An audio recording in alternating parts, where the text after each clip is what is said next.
Good evening, ladies and gentlemen. This is Nerd, it's the Human, and welcome to this special Games Guide edition of Medieval 2 Total War, where today we're looking at unlocking the Mongols as a playable faction. Yes, the Mongols, the mighty Mongol Empire, was one of the greatest the world has ever known, who back in 1270 even controlled a quarter of the whole world's population. Now, of course, if we want to emulate some of those great Khans ourselves, we need to go into the game files to make the Mongols a playable faction. Now, whether you want to have all the great hordes on your side, or whether you want to scale it down and just be a normal little empire, the choice is yours, but we're going to have to do a bit of editing to get there. The only thing I will say though is that I have done a previous video on editing and modding Medieval 2 files before. I would suggest if you want to do this yourself that you go and watch that video, because it will just help you avoid any little problems. But I'll leave a link in the description below for that. Now, naturally, Creative Assembly wanted the Mongols to feel like a terrifying war machine, like they were this unstoppable force from the east. And indeed, they'd had a bit of practice working with the Horde factions back in Barbarian Invasion. They did a good job here of making them that bit more terrifying by adding ridiculous loads of experience to them all. Indeed, if you've ever actually taken on these guys in the battlefield, you'll know they're pretty hard to take on. The only problem they had of it was that they tend to bumble around and kind of plod back and forth and never really attack anything. Luckily, however, if you play as the Mongols, you can take on the mantle of these great invasive hordes, and you can go and try and be the Great Khan yourself and push even further west than they ever did in history. So indeed, today we're going to look at how you can make that happen in the game files. Now, there's a few different ways you can do this. Number one, we can completely get rid of the hordes. You can play this like a normal faction, give yourself a city and get on with life. The other way though, of course, is to leave these guys in and let the chaos ensue. Of course, there is a sort of an extra way where you can just add extra armies if you really want to be OP and spam and just troll the world, but I'll leave that up to you. Anyway, let's get into the game files and see how we can do this. The first thing we want to do then is to go inside the data folder, and inside there the last folder is world, then maps, then campaign, imperial campaign, and the file we'll be looking at first is deska_strat. This is sort of your go-to file for any bits of editing. Once inside the file, the first thing you'll see is the playable, unlockable and non-playable factions. So we're going to take the Mongols out of non-playable and move them up to the playable section. Nice and simple to start with. From there we need to use Control F to find the Mongols, and once we've done that we will notice that they are dead until resurrected. So the faction doesn't exist until the event happens. So we will take that out to start with, and that means that our faction at least now gets to exist. But in order for it to exist, we need to have a city and we need to have family members. So we'll find ourselves a city first. So I'm going to use Control F and I'm going to look for Tbilisi. Now, of course, you can choose any city you like. It's not a problem. I'm just going to choose this one. I feel like it's a sensible one. It's a rebel settlement, so it doesn't interfere with the other factions. And of course, it's kind of one of the areas that they often turn up in, so it kind of feels vaguely relevant as well. But you can obviously choose whichever you like. So we're going to take that, being careful with the spacing as we go, and we are going to paste our settlement castle, which goes just directly under the King's Purse, into this section here, just under the Mongols. So we now have ourselves the castle of Tbilisi, which is marvellous, but from there, obviously, we need a faction leader. The easiest way, I think, to sort out your faction leader is to simply find an already existent one. So we're going to go for the Turkish leader and simply edit that. It's much less likely this way that you'll make a mistake and muck up your file. So I'm going to take this person here and I'm just going to copy, in fact, I'll just copy the whole army out. We can change that later. So we will copy it. We're not going to delete him. He gets to exist still, but we're going to take this as a kind of base, a template for us to work with. So if we then go back to Mongols, we will be able to paste that in. You can always remind yourself up here if there needs to be spacing or not. So you can see here from the Aztecs there is one space between their last settlement and their character being named. So do be careful with the spacing. That is the easiest way of making mistakes, I think. And there we are. So now this guy's been pasted into our faction. Now there are a few things we do need to do from here. The most important one of which is this little bit here, the coordinates. in order to find the correct coordinates, I need to load up the game as the rebels to see what units are actually in Tbilisi in the first place. I tend to find this the best way of finding the coordinates you're looking for. So in the case of Tbilisi, the rebels start with 2 units of Turkish archers. So if I look up Turkish archers, I should be able to find that particular city. It has 2 Turkish archers and 2 Middle Eastern town militia. So that has too many militia, so it's not that force. Here we go. So it is indeed that force. It's worth checking, by the way, if that isn't a unique mix of units. Most cities do seem to have a unique mix. So I've never actually had the problem yet where I've ended up giving the wrong coordinates by accident.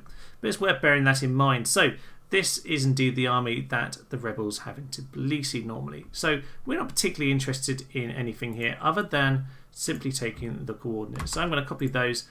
I have noticed you don't actually need to delete this. I'm going to do that anyway, just to be safe. But I'm just going to take the coordinates and I'm going to go back up to the Mongols.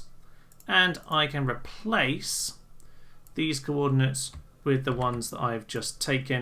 Just make sure that your spacing is indeed correct. If we load up the game at this point, then you will be able to see that the Mongols have appeared on the little campaign screen here.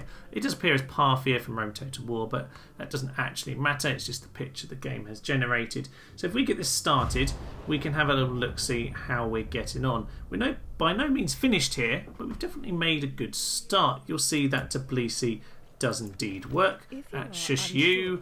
But we can see, yes, there's a problem here with this guy here. He doesn't have a name. That's because obviously we used a Turkish name rather than a Mongolian name.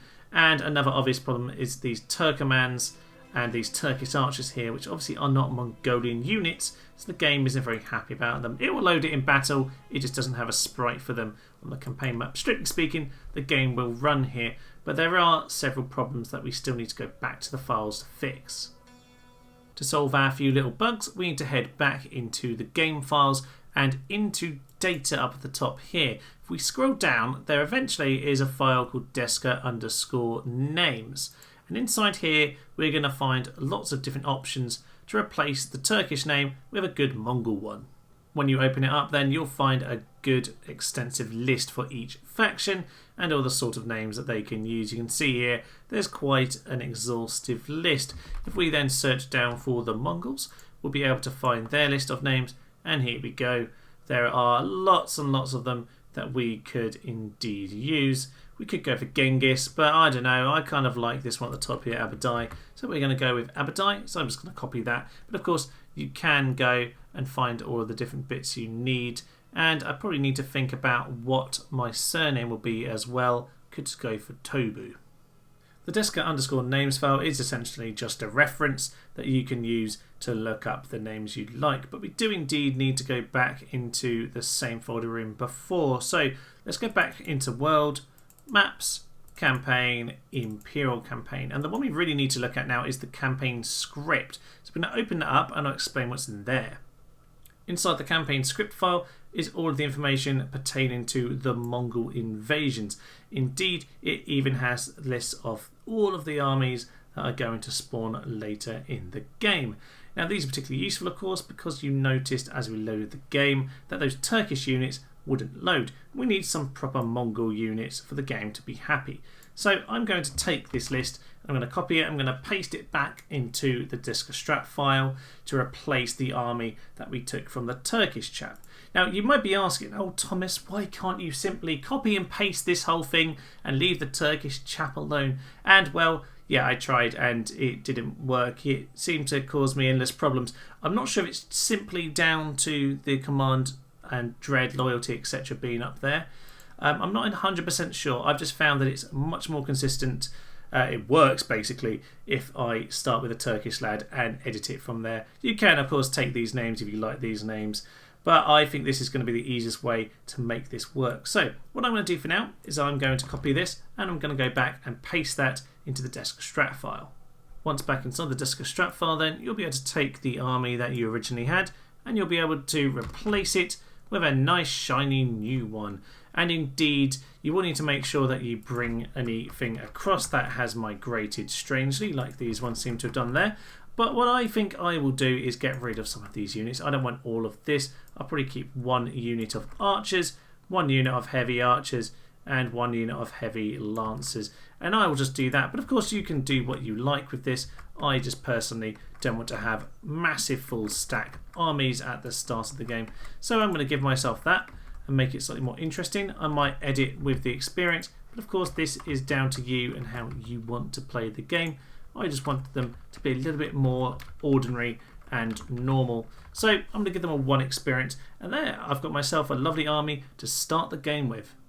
As we load up the game then, you'll notice Khan Abadai, so the game is now happy with the name we have generated for our Khan, and indeed you'll notice here our unit cards have all popped up too. We now have a good Mongol army. There is one little problem however, and that is indeed the upkeep of 0. All of these units have 0 upkeep, and that's obviously going to make the game ridiculously easy. In fact, it isn't even just these units we start with. If I train up some new ones, I'm going to have the exact same thing happen with these two. 0 upkeep. You can probably imagine this makes the game a little bit broken, a little bit more so you might have even imagined the Mongols to be. So we want to try and fix up that problem. Luckily, it's not too tricky.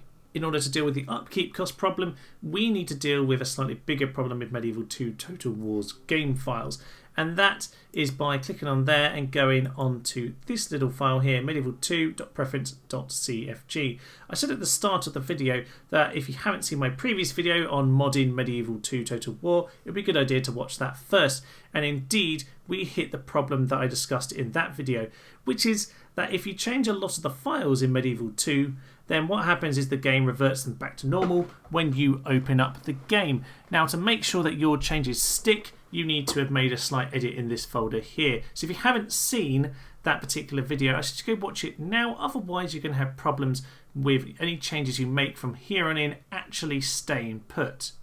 The file in question is inside data, and you will of course remember from the previous video that all these files here came out of the unpacker, and so you're going to need to make sure that you prevent them being rewritten by the game before you go back into it. So we want this one here, export_deska_unit. When you open up this file, you might be blinded by the sheer amount of data in front of you.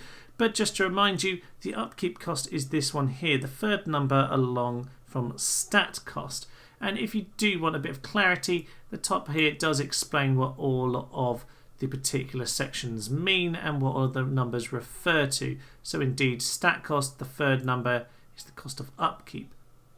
From here then, we need to find all of the Mongol units and update their upkeep. Now, if you start searching, you'll probably find units like this, the unpronounceable cavalry, and because they're mercenaries, they already have an upkeep cost of 300. We don't need to worry about things like that. If we keep searching, then we'll get through all the units that might be shared with other factions. We want to get to the just Mongol or just Mongol and Timurid units, and those are the ones where we'll need to update the upkeep costs. So there we are. Mongol horse archers, 0 upkeep. So I'm going to give them 150 as the upkeep cost. It doesn't strictly matter what you give to them here. I am just going to go for that. I'm just going to pick some sensible numbers to work with. Obviously, you can do what you like. Now, you'll notice that it goes straight into Mongol light lances. And indeed, from this point onwards, we should just be on the list of Mongol units. So I'm going to give them a very similar sort of upkeep cost, and we can simply go through all the units as we have just done and update all of the costs. From there, we can simply save up the game and load it up. One extra thing we can do before we load up the game is to get ourselves some agents, because obviously all the factions start with a set of each agent, so we might as well do the same. So let's head up towards the Turks, just as an example. I'm just going to go and take their little section here, which has their spy, diplomat and priest. So I'm just going to copy them, and then I'm going to head back down to the Mongols. And once there, I can just paste them in. I haven't picked the Turks for any other reason than why not? Why not? So we'll post those in there and enter that. Now, the only thing we need to change here is just, as ever, put the names as one that fits our faction. So I went to that list that we've already seen earlier and picked a couple of the Mongol names out. So we're just going to replace these, and that'll be Yesuk. Make sure you get your spelling correct. The other thing, obviously, is the coordinates, because at the moment these are going to appear somewhere in the Turkish lands. So I'm going to take these. It's obviously worth looking at the map before but I've had a little peek around, and all I really want to do is just line them up to the west of the city. I've got space to do that. So 277, 276 and 275. So now I've done that, I'll save this up and we'll load the game.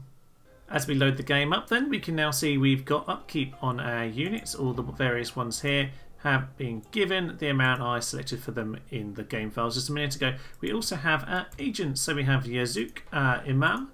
We have Orda, who is our diplomat, who's superb. And yes, this very sneaky chap over here, Kaidu, who's got marvellous subterfuge of 4. That's not too bad to start with. So yeah, we've got ourselves a proper start at this point, which should be fun. We can head on from here. And the day has arrived, ladies and gentlemen. The Mongol invasion has come. But of course, we are the Mongol. We are the Mongol invasion. So yeah, you'll see all these generals have just been spat out, and these are pretty much the generals that the game has been ready to give us. So yeah, we have a spy as well, which is just marvellous. But yeah, all these guys have just been spat out at us, which is just what we want to see. A couple armies have popped up just south of the Caspian over there. If we end our turn again, we'll see a few more appear. And indeed, so this is very much the first way you can play this particular campaign, if you so wish anyway. When you play it this way, all these armies will turn up. Of course, if you wanted to go and change these in the files to make them less experienced, you can. But basically, if you leave the event file, then what will happen is you'll get all these armies turn up and they will join your side, which I think is rather silly and rather marvellous, don't you? Now, of course, this might make it incredibly easy, but it depends how you want to play it. To me, it seems kind of fun to be this kind of very quiet little nation, just sitting up here in the mountains and awaiting your great friends to turn up one day and absolutely terrify everyone. It seems like an amusing way to play it. But of course, there are two other ways you can do it. We can make sure that we actually remove these hordes altogether. And the third way would just be to add masses of more armies, which is simply a big case of copy and paste. But anyway, we'll go back to the files and just show you how you can get rid of the Mongol events if that's what you want to do. Back inside the campaign script then, we can find all of the Mongol invasion information. And by find, I mean swiftly delete, because that's what we're going to do. We're going to start with that line there with the semicolon monitors, and we're just going to scroll down through all of these Mongol forces until we get to the Timurids. Marvellous. So if we delete that, then we can simply save this up and we'll be ready to play the game, but this time with no Mongol invasion. Even though we've taken away the Mongol invasion itself, there will still be the warning message about it. In order to deal with that, we need to go into this file Deska_events. It's inside Imperial Campaign folder, which is where campaign script and Deska_strat were before. So we'll open that up. And inside it, you'll find all of the event messages that pop up during the game. Now, strictly speaking, we don't actually need to remove this, but it will just get rid of that message. And if the Mongol invasion isn't turning up, then I suppose it would only be doing it properly to get rid of this too. So this is the test case part. Just scroll down, and the full event list is here, and the Mongol invasion is this part here. So we're just going to chop that out, and we can save it and load the game. Just to check that our scripting worked, I played this up to turn 148. No Mongol invasion turned up this time, but just to be sure, I thought I'd get to the Timurids too, and indeed they've turned up. I don't seem to have ruined that, so it looks like we've got a pretty bug-free version of playing as the Mongols here. If you're looking to roleplay as the Mongols, you'll probably imagine these doomstacks terrorising the world and you pillaging and sacking all their cities that you come across. Now, whilst they did manage to vacillate the Kingdom of Georgia up here in about 1236, they never really made a huge amount of, well, not a huge amount of consistent headway down in the eastern Mediterranean. The Mamluk Muslims very much seemed to stop them in their path. Now, this is partly to do with political turmoil, but they certainly had a lot more success in the north here. Now, the common date for the end of the Mongol Empire is kind of about 1368 with the Yuan dynasty, but realistically, over here in the east, you could really say that the Crimean Khanate actually ended about 1783, so the north was definitely a place of big success for the Mongols. Now, if you really want to roleplay this properly, Jeb the Mauler here, along with Sibatai, who does join with a later army, by the way, went on the Great Raid around the Caspian in 1221. Bit of a kind of scouting mission, really, and a bit of terrorising the locals. Bulgar was definitely a key site of some battles for them. In fact, they returned in 1237, where they invaded, and I think they burnt Ryazan to the ground, actually. In fact, the modern city is about 50 kilometres from the site here. There was actually a lot of success in this particular region. I suppose the steppe lands here is quite familiar to the Mongols. Now, this actually became the Golden Horde in the later eras of the Mongols, and there were battles over in Poland and in Hungary, so if you want to dip your toes into the real history, then I suppose it's probably north you'll be wanting to go. That's all for now then, ladies and gentlemen. I hope you found today's guide useful, and do have a little go at playing as the Mongols. They're certainly an interesting faction. I enjoyed all the horse archers, so maybe we'll see this one on the channel as a full campaign at some point. I don't know. Certainly there'll be a few more guides, a few more for Medieval 2 Total War, and we'll carry on with the Barbarian Invasion guides as well. But you know what? For now I will leave you, ladies and gentlemen. I'm Thomas, this is Nerds Human, and this has been Medieval 2 Total War's game guides to how to play as the Mongols. Thank you, and bye-bye. Twice baked Italian is on the menu today. Infantry, come kill the Mongol scum. This is just perfect. Look at it. Look at their infantry line. It's been annihilated by their own elephants. Death comes to flying Mongols.